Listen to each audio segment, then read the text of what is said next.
कालू जी, समय जा रहा है, कोई काम कर लो। अगर ऐसा ही रहा तो हम खाएंगे कहाँ से? कोई मुश्किल काम मुझसे नहीं होता। तुम ही बताओ मैं क्या काम करूं। बड़े पेड़ के साथ जो हमारा खेत है, तुम उस खेत में गेहूं की फसल क्यों नहीं काश्त कर लेते? ऐसे हमें साल भर के दाने मिल जाएंगे। इतना मुश्किल काम मैं तो नहीं कर सकता। अगर तुम नहीं कर सकते तो मैं चिड़िया से बात करती हूँ कि वो हमारे खेत में गेहूं उगाए और हम आपस में बांट लेंगे। ये बहुत मेहनत का काम है। वो छोटी चिड़िया ये सब कैसे कर सकती है?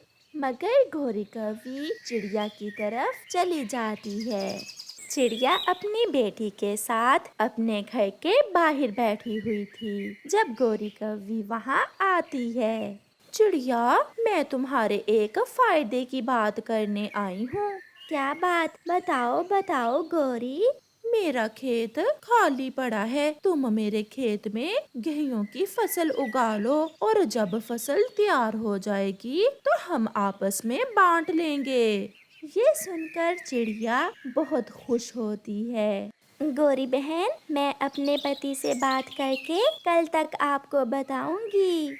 आधी फसल तुम्हारी और आधी फसल हमारी, कर लो बात अपने पति से। गोरी कभी वहाँ से चली जाती है और चिड़िया भी अपनी बेटी को साथ लेकर अपने पति के पीछे चली जाती है। आप यहाँ बैठे हुए हैं, मैं कब से आपको ढूंढ रही हूँ। मैं दाना ढूंढते ढूंढते इधर आ गया, मगर अभी तक कुछ भी नहीं मिला खाने को। गोरी कभी मेरे पास आई थी, उसका एक खेत खाली पड़ा है। वो कहती है कि हम हिस्सेदारी पर उसके खेत में गेहूं उगा लें। ये तो बहुत अच्छी बात है। ऐसे हमें साल भर के भोजन की चिंता नहीं रहेगी। तो फिर चले, हम अभी जाकर गोरी को बता देते हैं। फिर वो सारा परिवार गोरी कव्वी के घर की तरफ चला जाता है। गोरी बहन, हम कल ही आपके खेत में गेहूं बीज लेंगे। हम मेहनत से काम करेंगे और आप देखना हमारी फसल सबसे अच्छी होगी। क्या बैलगाड़ी है आपके पास? हाँ गौरी बहन, हमारे पास बैलगाड़ी है। फिर तो काम और भी आसान हो जाएगा। फिर दूसरे दिन चिड़िया और उसका पति सुबह सवेरे ही गोरी कव्वी के खेत में चले जाते हैं। पापा चिड़िया गेहूं का बीज खेत में बिखेरता है और मम्मा चिड़िया गुड़िया को साथ लेकर नदी से पानी ला ला कर बीज को देती है। ऐसे वो सब सारा दिन काम करते हैं। कुछ ही दिनों में चिड़िया की फसल उग आती है। फसल बहुत अच्छे से उगती है। सारे का सारा खेत हरा भरा था। धूप और छांव देखे बिना चिड़िया और उसका पति सारा दिन खेत में काम करते। आज वो दोनों गेहूं की फसल से गैर जरूरी जड़ी बूटियां निकाल रहे थे। दिन गुजरते गए, गर्मी बढ़ती गई और चिड़िया की फसल पककर तैयार हो जाती है। एक शाम कालू कौवा और गोरी भी उड़ते उड़ते उस दिशा में आ जाते हैं। गौरी, मेरे इस खेत में आज तक ऐसी फसल नहीं हुई। कई बार मेरे पिताजी ने भी गेहूं की फसल उगाई थी, मगर इस तरह ना हुई थी। चिड़िया ने बहुत मेहनत से काम किया है। वो सारा सारा दिन खेत में काम करती थी। गोरी, अब फसल तो तैयार हो गई है। क्यों ना जब चिड़िया फसल की कटाई करे तो हम उसे यहाँ से भगा दें।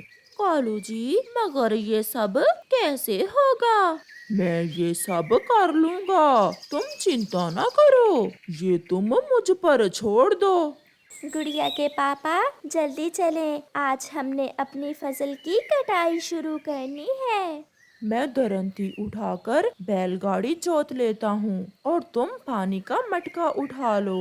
ऐसे वो सब अपना सामान लेकर बैलगाड़ी जोतकर खेत की तरफ चलते हैं। वो गेहूं की फसल की कटाई शुरू करते हैं। शाम तक काम करने के बाद चिड़िया और उसका पति बालियों से दाना अलग कर लेते हैं। कौवा भी एक बड़ी लाठी लेकर वहाँ आ जाता है। कौन हो तुम और यहाँ मेरे खेत में क्या कर रहे हो? क्या मजाक कर रहे हैं कौवे भैया, आप हमें जानते तो हैं। भागो यहाँ से, मैं तुम्हें नहीं जानता। आपकी पत्नी के कहने पर हमने आपके खेत में गेहूं की फसल उगाई थी और अब आप हमें यहाँ से भगा रहे हो। अगर मेरी पत्नी तुम्हें कुएं में छलांग लगाने का कहे तो क्या तुम लगा लोगे? बोलो बोलो, चुप क्यों हो? उसका तो दिमाग खराब है जो मेरा खेत मुझसे पूछे बिना तुम्हारे हवाले कर दिया। गुड़िया के पापा, मैंने ये तो ना सोचा था। अब हम क्या करेंगे? हमने तो यहाँ इस खेत में बहुत मेहनत की थी।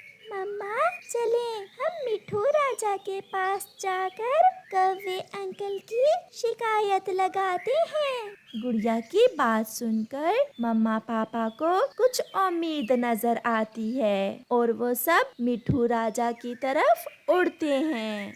गौरी भी खेत में आ गई थी।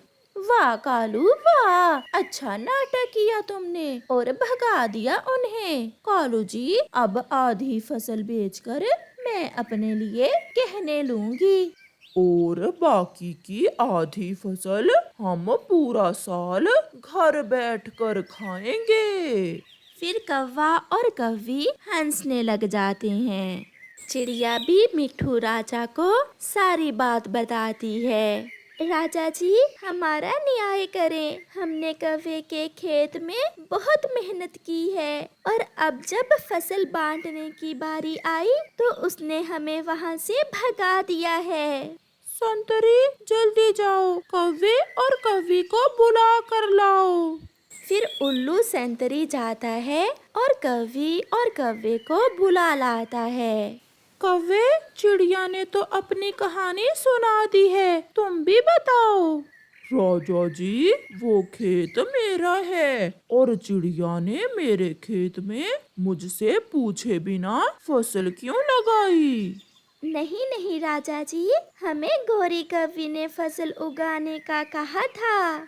राजा जी, ये है मेरी पत्नी गौरी कवि, इसका तो दिमाग ठीक नहीं है। राजा जी, ये तो पागल है, पागल। राजा जी, मैंने तो चिड़िया से मजाक किया था, चिड़िया सच समझ गई। अब आप ही बताइए, इसमें मेरा क्या दोष है? ये सुनकर राजा को सब पता चल जाता है कि सच क्या है। फिर राजा अपने संतरियों से कहता है, संतरी, जाओ और कौवे के खेत से सारी फसल बैलगाड़ी पर लाद कर यहाँ ले आओ। संतरी जाते हैं और सारी गेहूं की फसल बोरियों में भरकर राजा जी के पास ले आते हैं। फिर मिठू राजा चिड़िया और कौवे में आधी आधी फसल बांट देता है। चिड़िया मिठू राजा के न्याय पर बहुत खुश थी और अपनी आधी फसल लेकर खुशी खुशी अपने परिवार के साथ अपने घर चली जाती है। गौरी और कालू भी अपना हिस्सा ले लेते हैं। सूरज अपनी आग बरसा रहा था। जंगल में बहुत ज्यादा गर्मी थी। सब पक्षी अपनी अपनी गंदम की फसल समेटने की फिक्र में लगे हुए थे। इस साल छोटी चिड़िया ने अपनी गंदम कौवे के साथ हिस्सेदारी पर बोई थी और अब वो फसल पककर तैयार थी। कालू भैया, अब हमारी फसल पककर काटने के लिए तैयार है। हम कल से ही अपनी गंदम की कटाई शुरू कर देंगे। इससे पहले कि कालू कौवा कुछ कहता, उसकी पत्नी गौरी तुरंत बोलती है, गंदम बोने के लिए बीज हमने दिया था, इसलिए ज्यादा गंदम लेंगे हम। गौरी बहन, अगर बीज आपका था तो सारा काम भी तो मैंने ही किया। मैंने गंदम के बीज बोए, उन्हें पानी दिया और सारे काम मैं ही करती रही हूँ। परंतु अब गंदम काट तो लें, आप ज्यादा ले लेना और मुझे थोड़ी ही दे देना।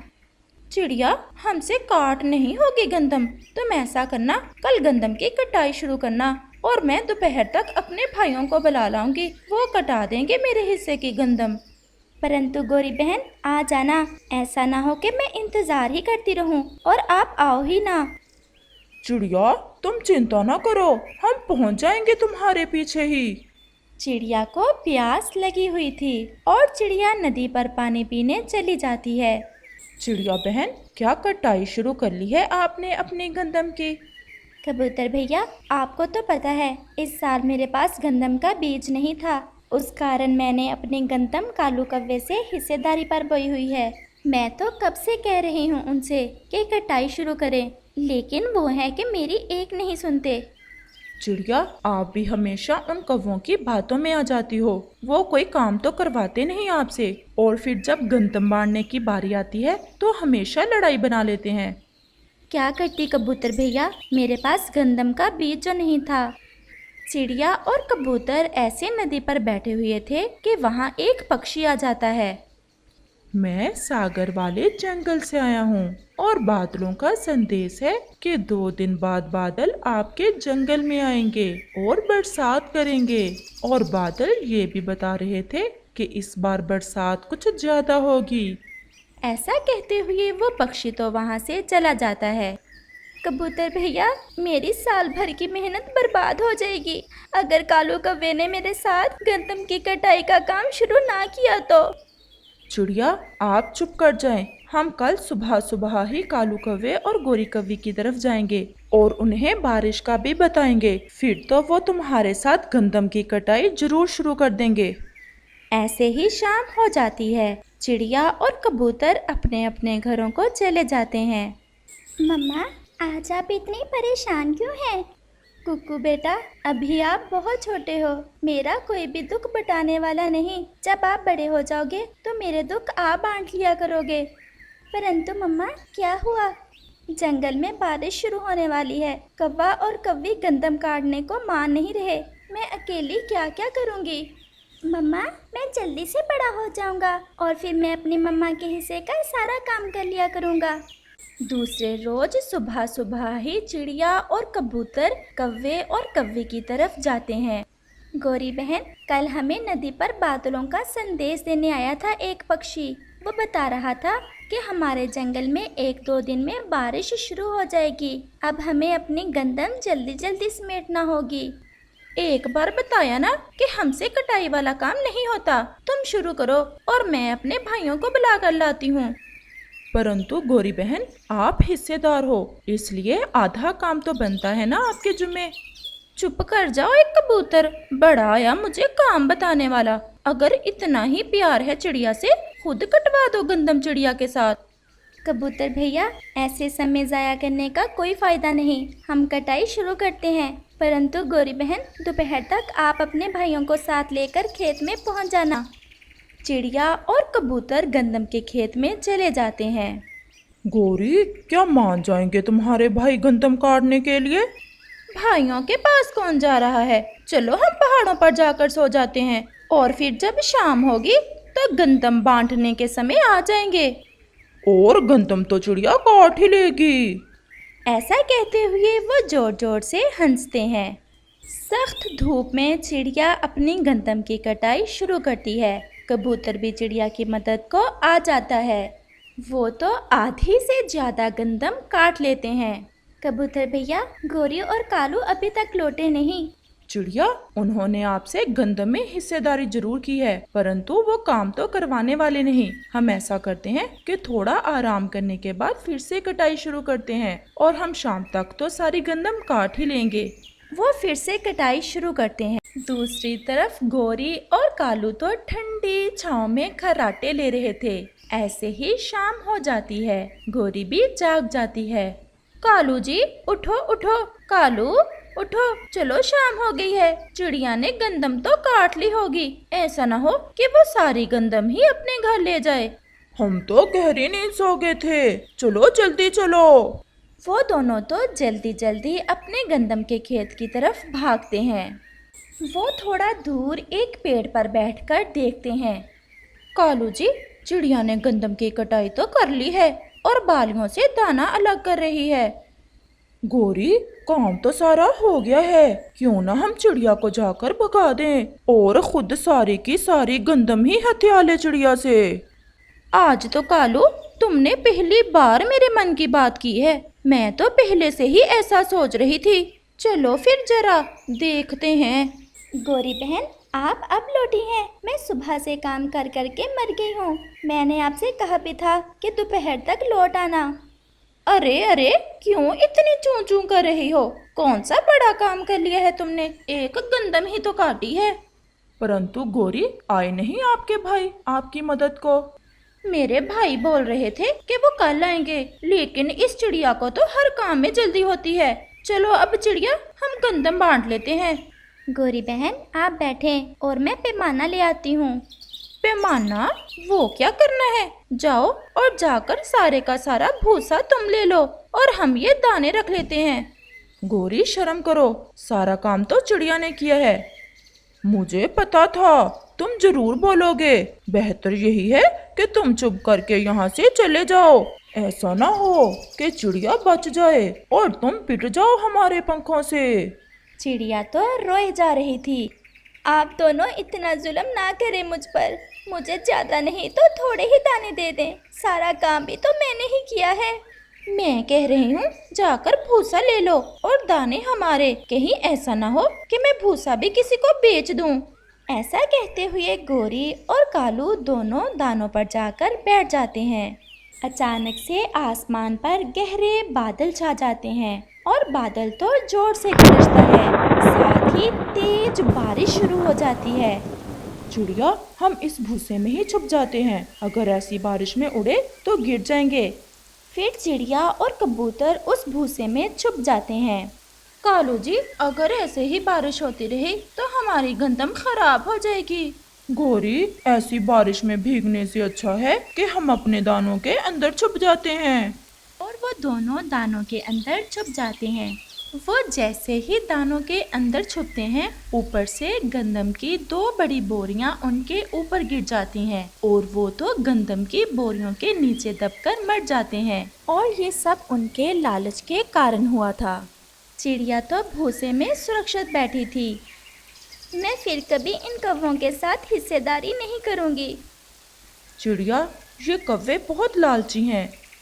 वो दोनों ये नहीं जानते थे कि उन लालची कौवों को तो उनके लालच की सज़ा मिल चुकी है।